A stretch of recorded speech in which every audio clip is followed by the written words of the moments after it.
Hi, and welcome to episode 3 of the Opinion Pending podcast. I'm Kristie. This is Scoop. How y'all doing out there?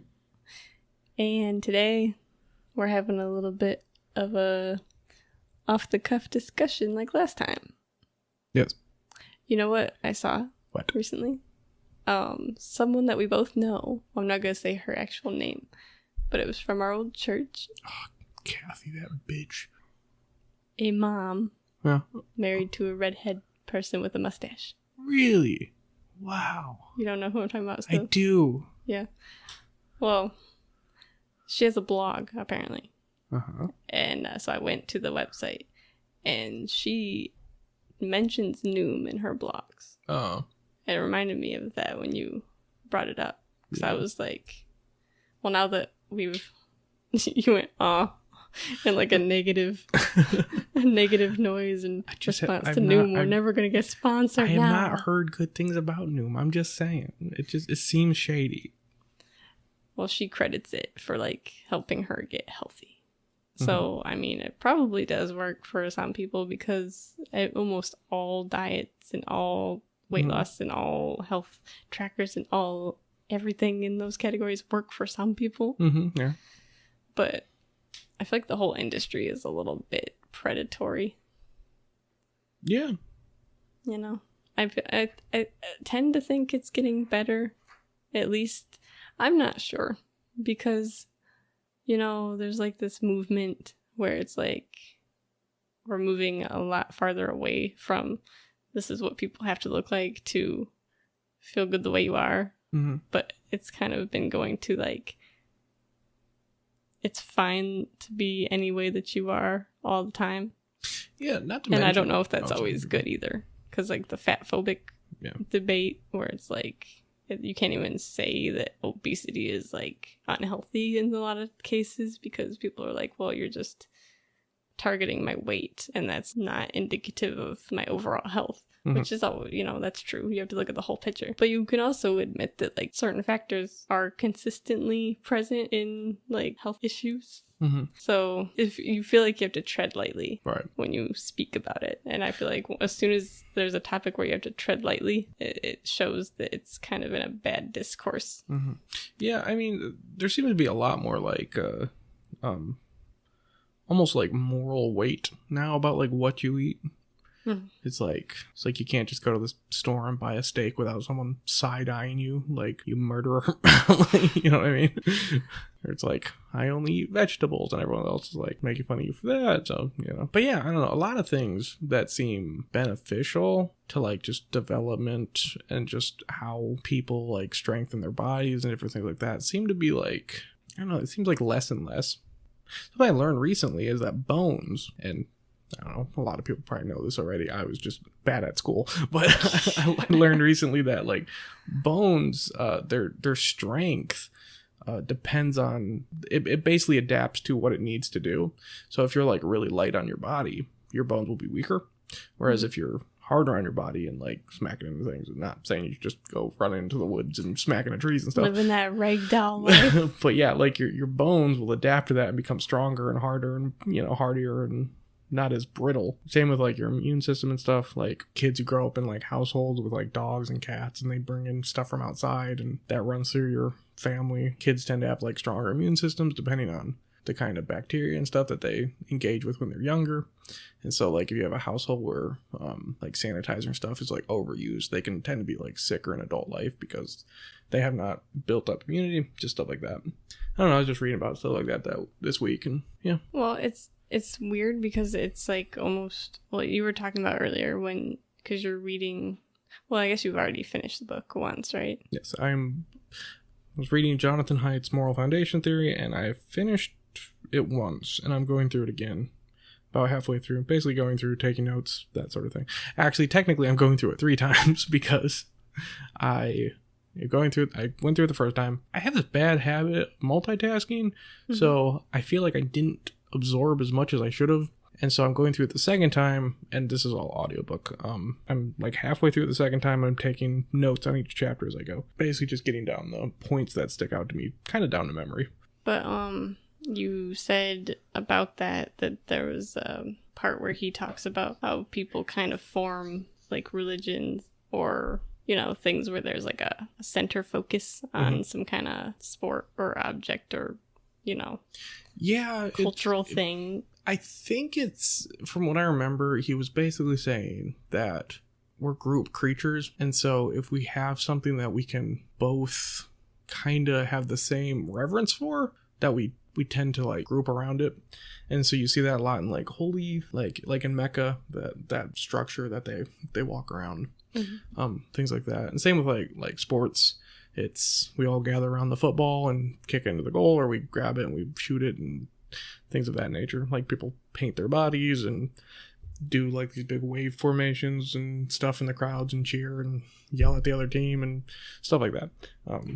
Because I was thinking about that and I was like wondering if that's, I mean, it probably is somehow related, but it seems like, I don't know if it actually is different because I wasn't around before like social media. Social media has been pretty much around since I was able to use the computer and stuff. It was like, you know, just beginning, but it was there. Right.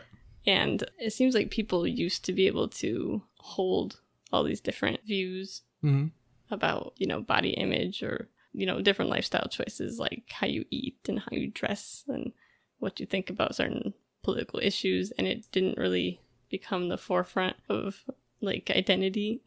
But I don't know if that's true because I wasn't like around. I don't know if people were a lot more like that before too, just not as like public. But it seems like that's kind of a weird parallel because like, you know, like with veganism, it's got like a bad rap because there's a lot of vegans who don't just eat vegan. They tell everyone. They will tell you they are vegan, right? They'll tell you, but they also tell you that you're bad for not being vegan. Yeah. Right. And you're murdering things and you're basically consuming living things and that's awful, you know? So it like elevates from like a thing that you do to like a thing you believe to like a thing that you believe that other people should believe. And then, you know, the health thing, it's like turned into this thing where like people eat how they want and feel a certain way about their bodies. Now it's like, I can eat what I want and look however I want. Right. And then it's like, well, I can look and do and eat whatever I want and no one else can tell me that it's bad for me. And if they do, then it's against me as a person. Yeah, it's like it hits and it's like keeps going up. Right. And so I wonder if that's like paralleled somehow. Like it's one is like a positive group activity and the other one's kind of like I guess it would be more of an individual thing, but it seems to be more turning into groups that are like that. That does seem to be like one of the main structures of like a lot of religions and a lot of sports games. One of the main draws is it is us versus them. The clash, right? That's the... Yeah, but it's usually like, well, I mean, except for religion, that's very deep.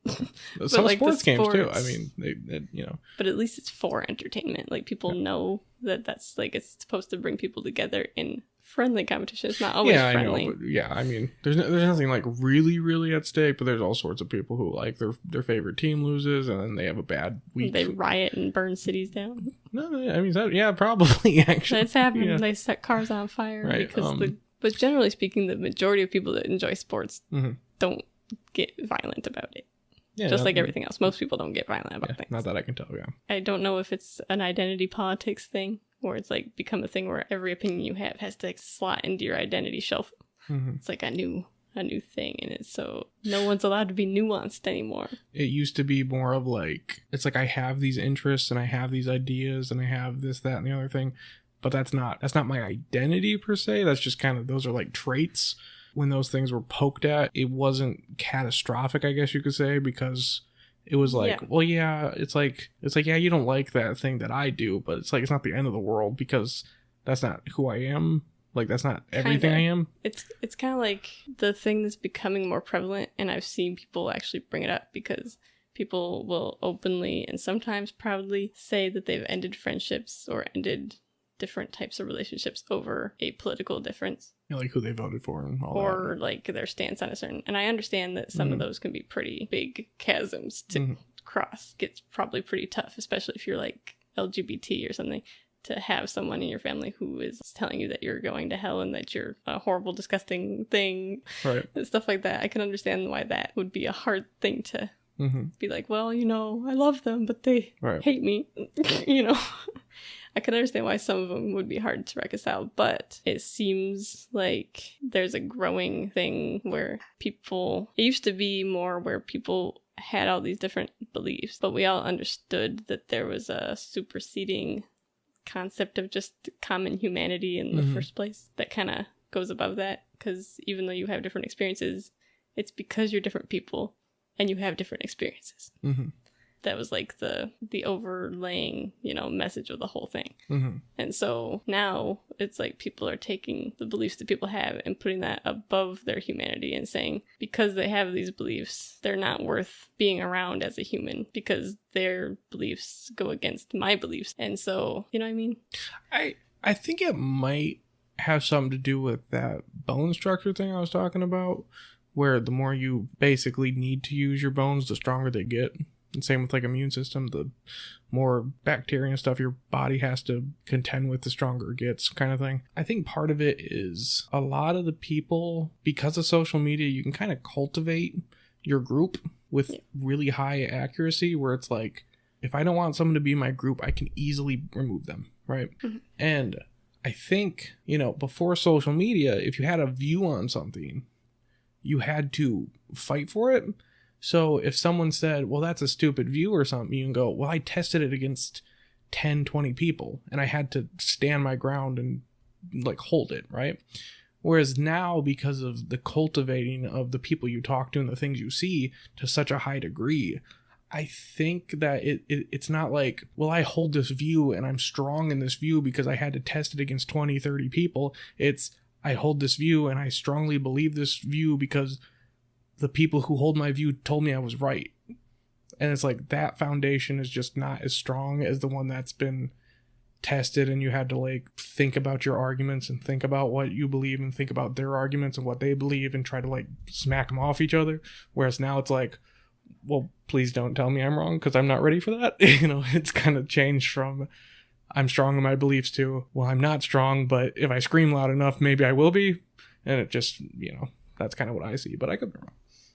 It makes sense though, because I feel like I've experienced that in online and in person, because I've had it where I've chosen to respond to things I've told you before that online that I didn't agree with, and I've put forth a different opinion than the people that are normally like the intended audience has a very different view than what I'm putting out there. And so I automatically get like a wave of people calling me an idiot and telling me I'm wrong and all stuff. But I try to wade through it and just keep making points. And it usually turns out okay at the end. Right. But I've also had it in person where I think certain things, but then I get into discussions and then I'm like, I don't feel that confident about this.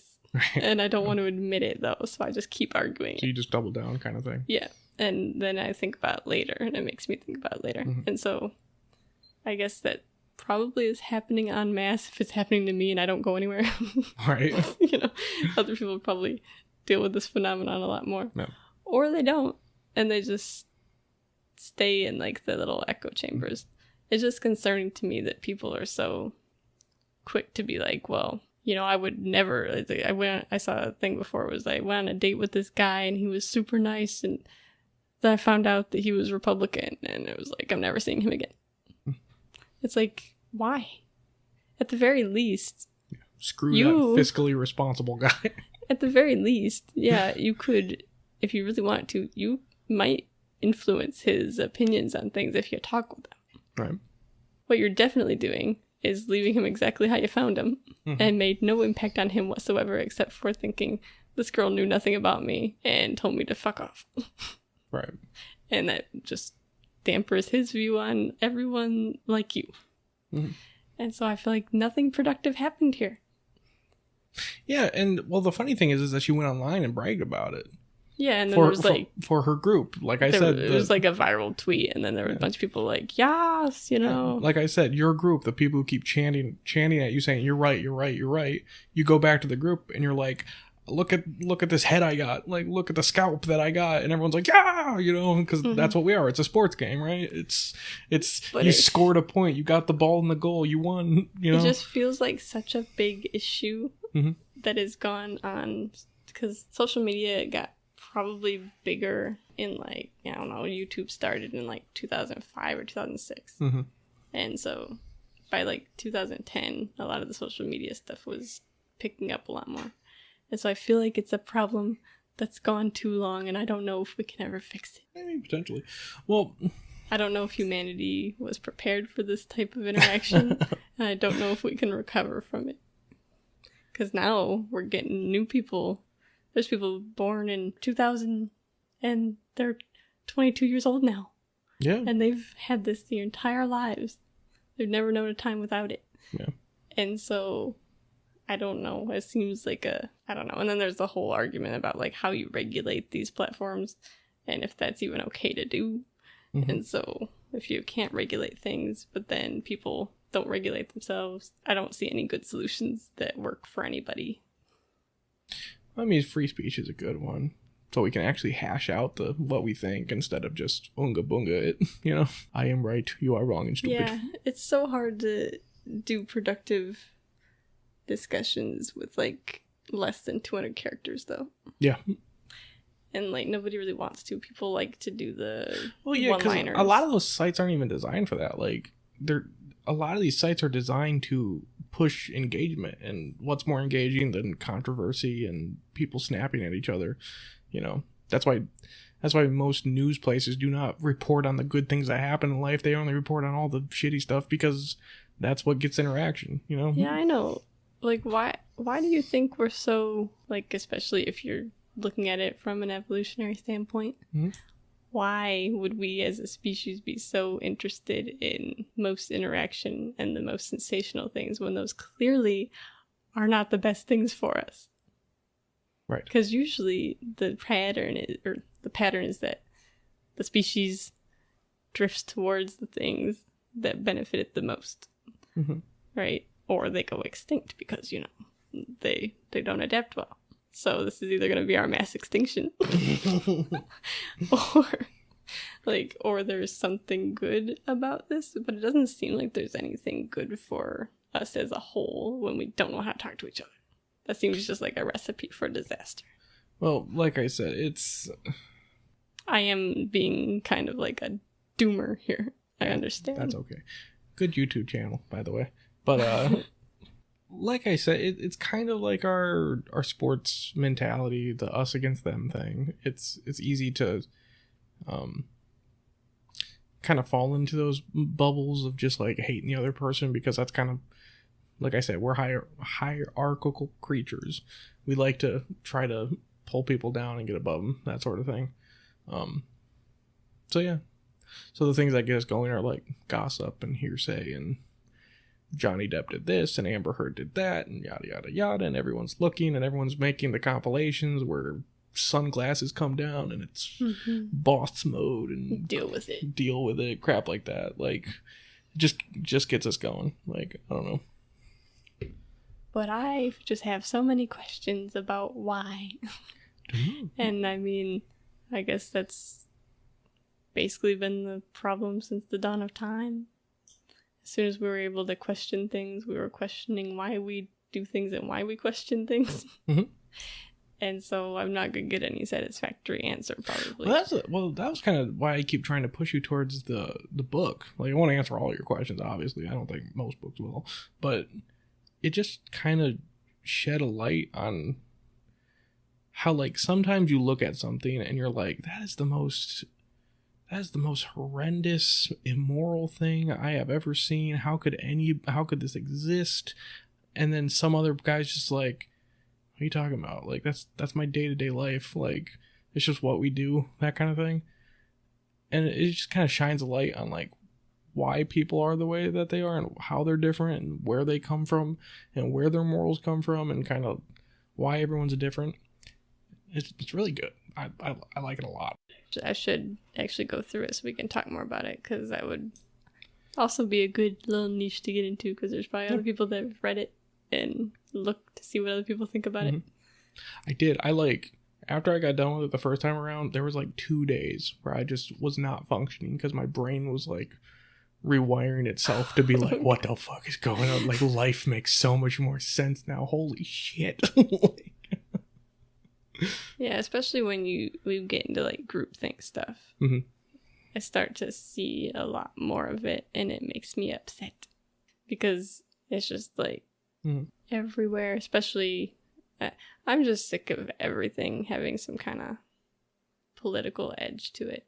Even though that's kind of unavoidable because everything does have a political edge. It's just how things are because everything's multifaceted. So you can't really get away from it. But just we put too much emphasis on that. It's like Elon Musk bought Twitter. Free speech is dead. That's literally the big argument now. It's like the left is like, this is like, I feel like the eve of these people in Germany, and the next morning is like Kristallnacht. And it's like, man, he bought a company and said he wants you to be able to say whatever you want. He doesn't even want his critics off of it. I don't know if it's going to be good. Elon Musk, I think probably net good for the world so far. Trying to build a colony on Mars. Yeah, maybe net bad for Mars. Screw that rock. Well, poor Mars, it doesn't want it. It's like gonna take the human condition all the way to Mars. Oh. Well, he basically, again, I was multitasking, so whenever I talk about this book, it's going to be in little nutshells and not explained well, but I will try. He basically explains that, like... What's his name again? Jonathan Haidt. But he was talking about how you have, like, the main 6 ways you think about stuff. So there's, like, care and, like, disgust and things like that. And that you will have this immediate reaction to something just because that's your personality. That's how you just feel about it. It just makes you, like, just uncomfortable.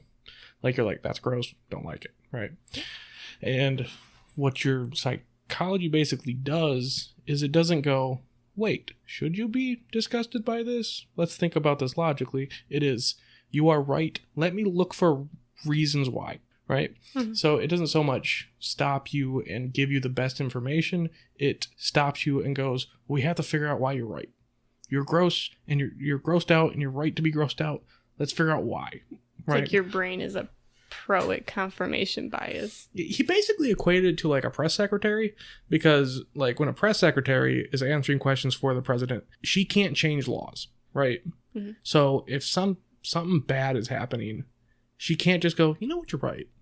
Like, I get it. You're 100% right. We're stupid. We're dumb. Let me hop in there and change that for you. Because she can't do that, right? No. So her job is to basically just be like, well, we did it for this reason. We did it for this reason. We're you know, we have plans in the works. Don't worry about it. Everything's under control. We got this, right? Like the sugar coater. Even if it's not true at all, we have to defend this position because what else is there to do? You know what I mean? And so it's like, obviously that's kind of shitty in real life because we wish everyone was 100% honest all the time. Well, maybe not. I guess it depends. I am breaking up with you because you're ugly and fat. Anywho. Oh, thank you, Stacy. That was very kind. I appreciate your honesty. You can be 100% honest without being 100% like jerkish about it. Yeah. We basically have an aversion to something generally based on like the 6 moral principles. Day-to-day life is just try to figure out why and justify it to us instead of, you know, breaking it down. Do you find yourself like realizing when you do that now? I definitely see it more. Like when I see somebody react to something, the main one that stuck out in my head was the purity thing, where like if something is like gross to you, I'm just like, he used the example of the statue of David. How like there's two people see the statue, one goes like marvels at the work, and the other guy is like grossed out by the thing dangling between the legs, right? And it's like, so I noticed that more, like if people just have this quick aversion and just kind of like, ew, gross, right? It's like that kind of sticks out to me. I'm like, oh, that's their moral foundation, like picking it out and going, ooh, we don't like that. That could get really annoying though, because you're just like analyzing everybody. I mean, not really. It's because I don't think it's always wrong to have an instant reaction. Like, well, no, people don't even sometimes think about it much beyond that. Because that was the thing in that Height was talking about, is he never really says it's like bad or good. It's always just...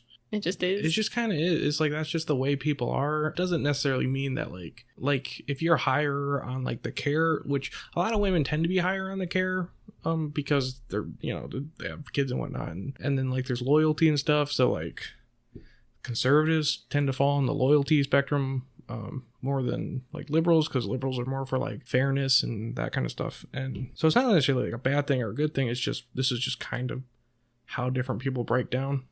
Mm-hmm. Which another thing he talked about is because he was talking about how conservatism and like liberalism, how it has to, that it's more like yin and yang, where like one is concerned with having the structure and making the structure like stays intact, where the other one is like going through the structure and going, well, we need to shore up problems here, we need to shore up problems here, these people are being forgotten about, we need to help them. But then it's like, okay, you go through this entire structure without burning it down, right? That's the conservatives. It's the conservatives are, we have this thing, let's keep it, let's not break it.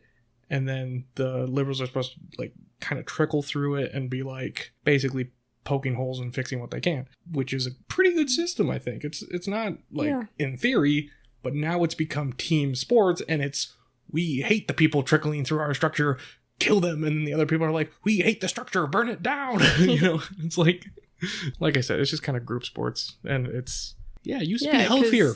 I feel like even just a few decades ago, it used to be that in politics, the main politicians, they didn't agree. Like, they haven't agreed for ages. I mean, that's why we have more than one political party, But it used to be that at the end of the day, we still kind of had the same goal of like making America better. But now it's like we're making America better in spite of them. Yeah.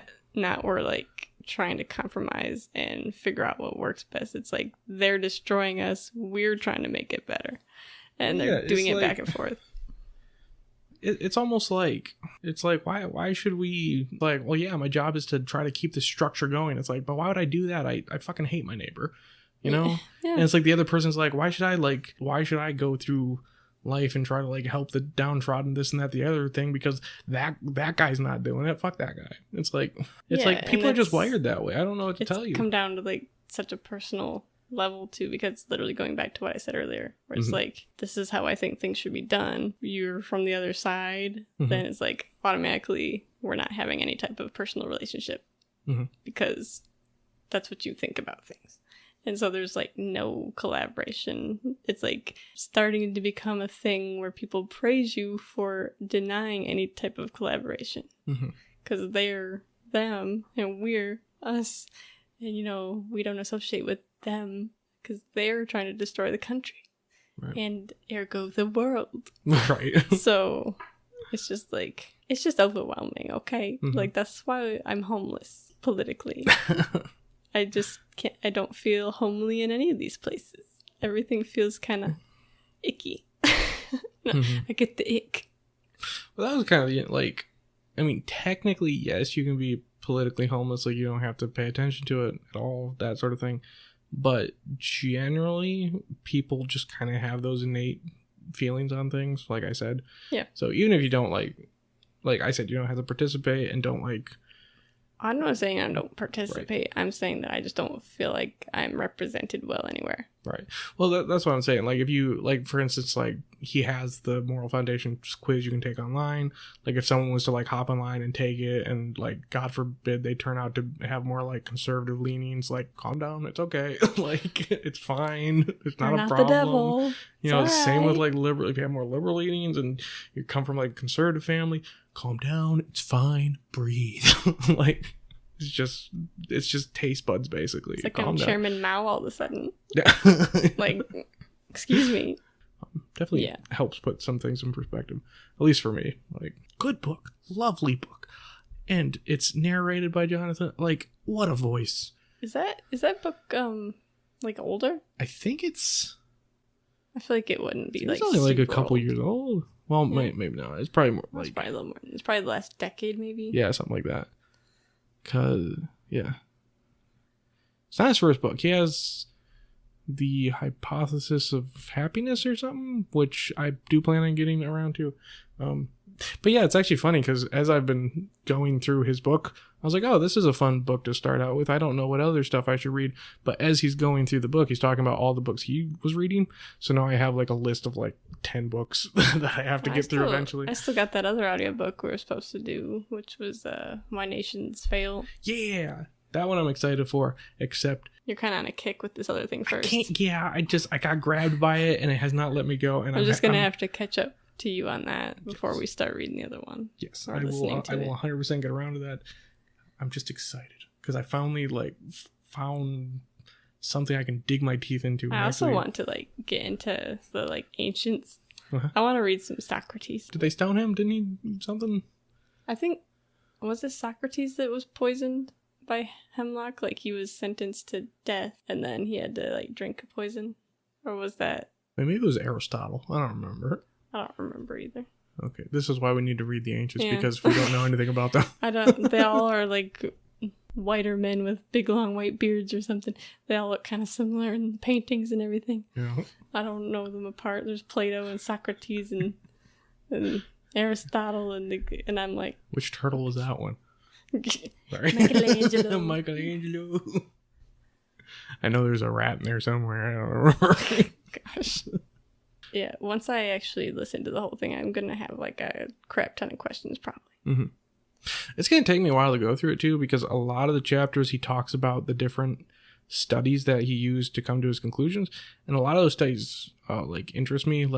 Later in the book, he talks about how babies have how it used to be that people thought that babies were literally completely blank slate. It's actually found that babies have some just base ideas that they understand. That kind of makes sense though, because in a lot of species, there's mm-hmm. instinctual knowledge mm-hmm. of certain things. Yeah, one of them was that the way they can tell a baby is interested in something, or how they test babies, right, is that they'll show it something, they'll have a block and then they'll have a little toy car, and then they'll put the car on the other side of the block, or mm-hmm. run it, and the baby will stare at it for a second and then they kind of move on. But then they'll do a trick or something, a visual trick where it looks like the car passes through the block, and then the baby will stare at it longer because it's I don't get that, right? And if a baby was a blank slate, they'd be whatever, that's just something that happens. But the babies stare at it longer, so there's an idea that babies are that's not right. So you have kind of a sense of how the world is meant to work a little bit. Yeah, somewhat. And then he was talking about a different study where they'll have a climber, right? Mm-hmm. The climber's just a stick with googly eyes on it, right? And they're bouncing it up the hill or whatever, and then a different stick puppet will show up and it'll hinder it, or try to push it back down, right? They're just kind of banging sticks into each other and trying mm-hmm. to push it down and stuff. And then they'll have a different one where the puppet's going up the thing, and they'll have a different one and he's helping him, right? So, right.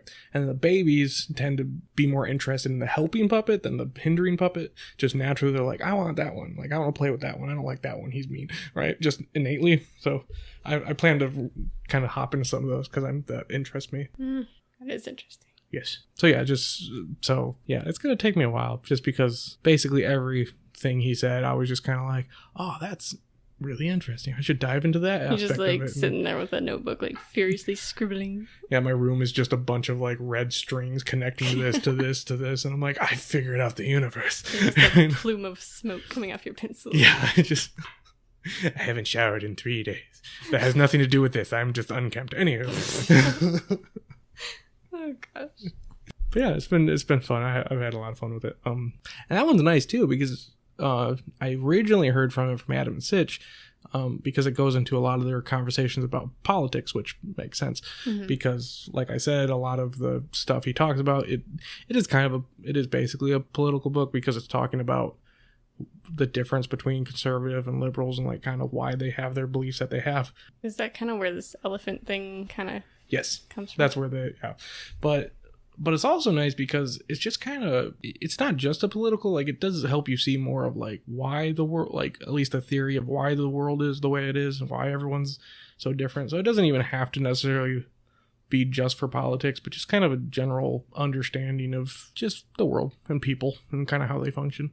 It opens up so many so many other questions about, like, baseline morality and where that is, if it exists, and how you, if people already know it or not. I think people do, it seems like it. Generally speaking, I think everyone has kind of a sense of a right and wrong pretty easily, like, not easily, pretty early. Kind of regardless of where you come from most of the time, I think. But then there's other people that just don't seem to care at all, but there's usually something wrong with them. Well, yeah, he goes into like a little section about people who have like psychopaths and stuff, and how, like, what they lack and what, like, how they function and different stuff. Some of the book can be a little off-putting, like I said. Like, there's even a portion of the book where he's like, listeners, if you get squeamish, skip. Skip a couple minutes, just because it's like, I'm going to paint a picture of something that happened, and it's not very pleasant. That kind of stuff. But that only happens once. But yeah. You think I can handle it if I listen to true crime? Oh, you'll be fine. You'll be 100% fine. In fact, you've probably already heard this one. Probably. But yeah, it's yeah, some of the experiments they did were extremely interesting on, like, cleanliness.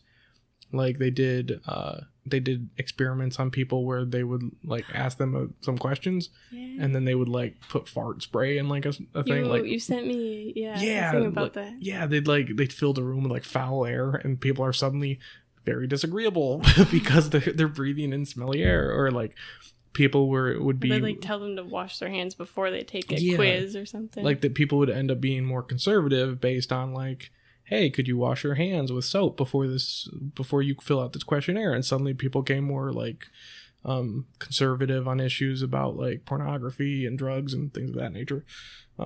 So yeah, that's just interesting. I wonder how they conducted that, because it seems like you'd have to have the same people take the similar quiz and not wash their hands to know the difference.